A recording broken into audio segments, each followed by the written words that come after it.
This story is called Cloudy with a Chance of Spiders. The itsy bitsy spider went up the water spout. Down came the rain and washed the spider out. Up came the sun and dried up all the rain. And the itsy bitsy spider went up the spout again. And as it climbed the water spout, it glared with all 8 eyes, cursing the weeping summer storm that plagued the once blue skies. The rain destroyed my favorite web. The lightning burned my eyes. If only I could catch the clouds like giant soggy flies. And then the spider set to work, spinning up a web. Moored to the roof, bit by bit the web spread. It grew and grew, even bigger than you, as big as the house it was anchored to. Drifting on the summer air and anchored by a thread, the massive cobweb caught the breeze, and Itsy Bitsy said, "The air is warm, the day is clear, conditions are ideal. But what's this tingling that I feel, this static that I feel? With shaky legs and razor fangs, poised to cut the one anchor that remains, and with a perfect summer breeze, Itsy bit off the tether and took flight over the trees. A magnificent launch, the air was just right, a silken kite soared in marvelous flight, light as a cloud and free as the wind, Itsy never wanted to land again. By and by, a fly buzzed by, following the spider.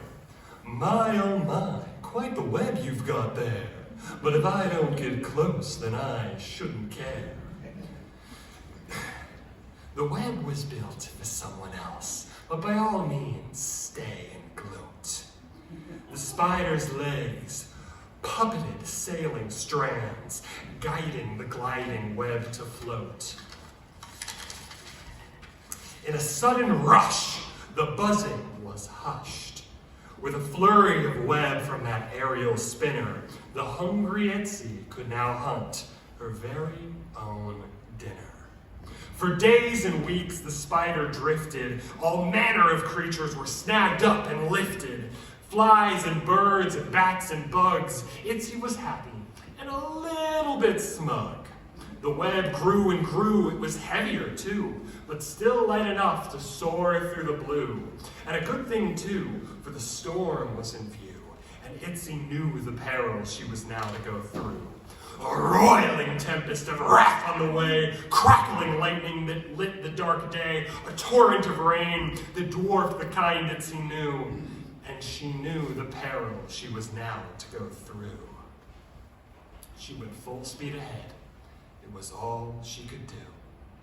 The lightning coursed through, blinding flash and forked barbs, cut through the storm, burning silk cords. The remaining web shredded and tore in the storm, leaving tatters and ash of that intricate form. The threads were all soaked, Itsy choked on the clouds, but she held firmly to that web she had wound. But her pride was no match for the might of the storm, and after some time, her grand craft was no more.